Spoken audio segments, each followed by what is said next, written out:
प्रयागराज में भले ही बारिश न हो रही हो, लेकिन लगातार पहाड़ी इलाकों में हो रही बारिश के कारण एक बार फिर से गंगा यमुना के जलस्तर में लगातार वृद्धि देखने को मिल रही है, जिससे आधा दशाश्वमेध घाट डूब गया है। जलस्तर में वृद्धि होने के कारण घाट पर रहने वाले लोगों को पीछे की ओर आना पड़ रहा है। जल स्तर लगातार बढ़ने लगा है, लेकिन अभी जो खतरे के निशान से काफ़ी नीचे है गंगा जमुना का जल स्तर, लेकिन पानी जो है लगातार बढ़ने से जो निचला जो इलाका है वो जलमग्न होने लगा है। और जो वहाँ पे घाटिये थे और जो नावें थी वो वहाँ डूबने लगी तो उसको नाविक जो है वहाँ से अब हटाने लगे हैं। और प्रयागराज के चाहे गंगा नदी हो चाहे यमुना नदी हो, दोनों नदियाँ अब धीरे धीरे जल स्तर बढ़ने लगा है, जिससे निचले इलाकों में रहने वालों के लिए जो मुसीबत का सबब जो है वो अब बढ़ने लगा है। अब देखिए किस तरह से गंगा यमुना का जो जल स्तर है वो बढ़ने लगा है। निचला इलाका जो है वो जलमग्न हो रहा है और लोग पलायन कर रहे हैं, मजबूर हैं कि निचला इलाका छोड़ के वो जो ऊपर का जो इलाका है वहाँ जाए। और प्रशासन भी लगातार लोगों से अब कह रहा है कि जो नीचे इलाके में रहने वाले लोगों वो सेफ जगह पे चले जाएं। और साथ ही बाढ़ राहत चौकियाँ समेत तमाम जो राहत शिविर वगैरह है उनकी भी लिए भी तैयारी अब जोर शोर से चलने लगी है, क्योंकि बाढ़ का समय अब नज़दीक आ गया है। तो प्रशासन भी लगातार तैयारियों में जुट चुका है। Amit Srivastava, India News, Prayagraj. राजस्थान के टोंक जिले में भारी बारिश हो रही है और मालपुरा में 4 घंटे की मूसलाधार बारिश ने कहर बरपाया। यहां पर टोडरी गांव में वन विभाग की लापरवाही ग्रामीणों पर भारी पड़ गई। पहाड़ी बहाव क्षेत्र में वन विभाग ने ग्रामीणों की चेतावनियों को नजरअंदाज करके 6 से ज्यादा कच्ची नालियां बना दी, जो कि तेज बारिश में एक एक करके टूट गई, जिसके बाद तेज बहाव के साथ पानी गांव में घुस आया और कई घर जलमग्न हो गए। आप रिपोर्ट देखिए। नमस्कार, मैं हूं देवी शंकर सोनी, आप देख रहे हैं इंडिया न्यूज। मानसून सत्र चल रहा है, बारिश का मौसम चल रहा है। मैं इस समय टोंक जिले के मालपुरा उपखंड के टोड़ी गांव में खड़ा हूं। कल रात को जो मूसलाधार बारिश हुई है, बारिश 3 से 4 घंटे हुई, लेकिन उस बारिश ने क्या कहर बरपाया, कितना जमकर गांव में तबाही मचाई है। मैं उसके आपको कुछ दृश्य दिखाता हूं। मेरे पीछे से देखें, इधर जो पहाड़ देख रहे हैं पीछे से जो पानी बह के आ रहा है, उस पहाड़ में वन विभाग द्वारा कच्चे एनीकट बना दिए गए। एक से नहीं, केवल 7 से 8 गांव वालों का आरोप यह है कि कच्चे एनीकट बना देने से एक के बाद एक सारे एनीकट टूटते हैं और पानी तेज बहाव के साथ बह के आता है और गांव में तबाही मचाता है। अब इस बारिश ने किस तरह से कहर बरपाया है, उसके कुछ दृश्य मैं आपको दिखाता हूँ। इधर दिखाइए कैमरा मेरे पीछे से, ये पूरी सड़क दिख रही है, यहाँ तक सड़क बनी हुई थी, लेकिन उस बारिश ने जो 3 घंटे की बारिश हुई है, तेज बहाव से पानी आया है और उसने पूरे गाँव में कहर बरपाया। ये जो सड़क देख रहे हैं आप, इधर से दिखाऊँ, कैमरा मैन इधर से दिखाएं। सड़क पूरे से नीचे से पूरी तरह पोली हो चुकी है, यानी बड़ा हादसा कभी भी घटित हो सकता है पूरी तरह से। ये जो ग्रामीण खड़े, इसके सड़क पूरे नीचे से कटी हुई है। इसके अलावा देखेंगे आप, ये जो पोल बने हुए हैं, बिजली के 2 पोल बने हुए हैं, ये भी कभी भी धराशायी हो सकते हैं और बड़ा हादसा हो सकता है। प्रशासन को लगातार ग्रामीणों द्वारा चेताए जाने के बाद किसी तरह की कार्रवाई नहीं हुई। यदि उन एनीकट को समय रहते तोड़ दिया होता या उस एनीकट को समय रहते पक्की वाल बनाई होती, ग्रामीणों की बात मानी गई होती, तो ये तबाही होती। गांव में इस तरह के अनेक दृश्य हैं। मैं आपको अलग अलग लोकेशन पर ले जाके बताऊंगा कि एक विभाग की लापरवाही की वजह से ग्रामीणों को कितना नुकसान झेलना पड़ता है। जैसा मैंने आपको टोड़ी शहर कस्बे के जो दृश्य दिखाए हैं, वो दृश्य उत्पन्न कैसे हो गए, बारिश ने वहाँ इतने हालात भयावह कैसे कर दिए, मैं बताता हूँ। आप मेरे पीछे देखिए, इधर देखिए, ये पहाड़ी क्षेत्र है, पानी का बहाव क्षेत्र। इस बहाव क्षेत्र में जब भी बारिश आती है, तेज बहाव के साथ में पानी आता है। इसी बहाव क्षेत्र में वन विभाग ने कच्ची नालियां बना दी, जिनको हम बोलते हैं लघु एनीकट, यानी बिना किसी पक्की सेफ्टी वाल के छोटे छोटे एनीकट बना दिए। ग्रामीणों ने बार बार इसका विरोध किया है, पर वन विभाग हर साल एनीकट बनाता है, ये टूट जाते हैं, उसके बाद बजट उठता है, लाखों रुपए का नुकसान होता है, सरकार को आर्थिक रूप से चूना लगाया जाता है और उसकी सजा भुगतनी पड़ती है ग्रामवासियों को।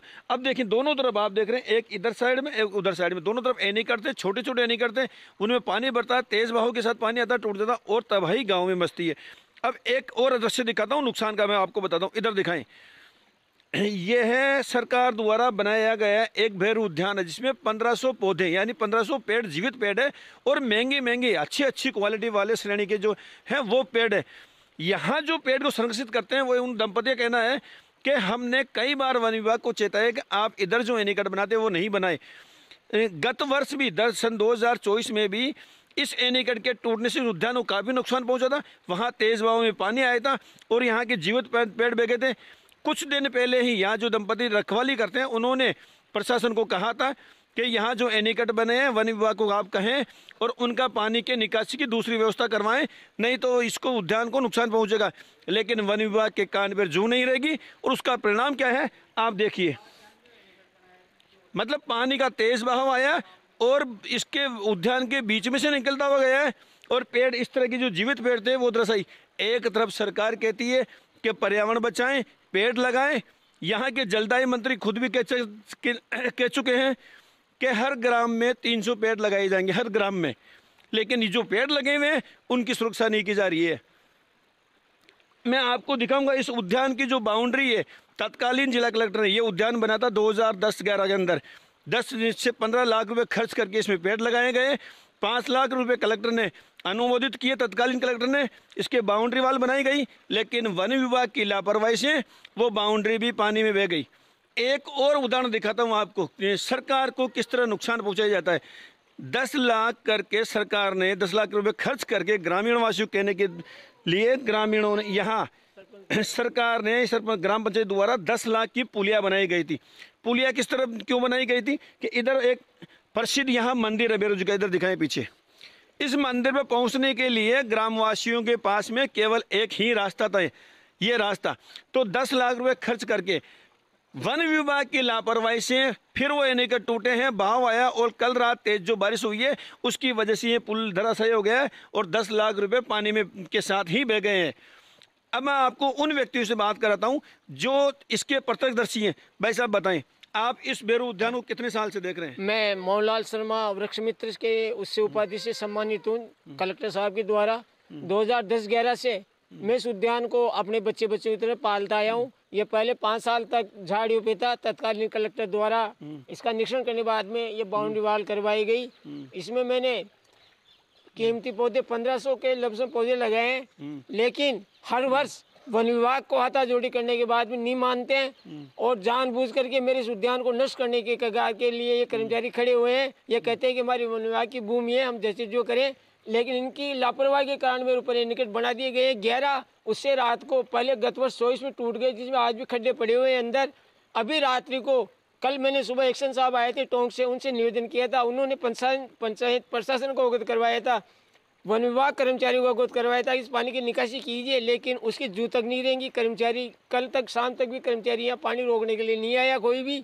और रात को बरसात उससे मेरे करीबन 100 फीट दीवार टूट गई और मेरे करीब 500 पौधे बगर के नष्ट हो गए, जिसका उदाहरण मैं पत्रकार के सामने रख रहा हूँ। मैं प्रशासन ये आग्रह करता हूँ कि वन विभाग से इस भरपाई का नुकसान लिया जाए और 10 लाख का नुकसान लिया जाए। भविष्य में एनीकट नहीं बनाने के लिए इनको पाबंद किया जाए ताकि मेरे नुकसान, क्योंकि मैंने मेरे इन बच्चों को भीषण गर्मी के अंदर भी अपने बच्चों की तरह पाला था।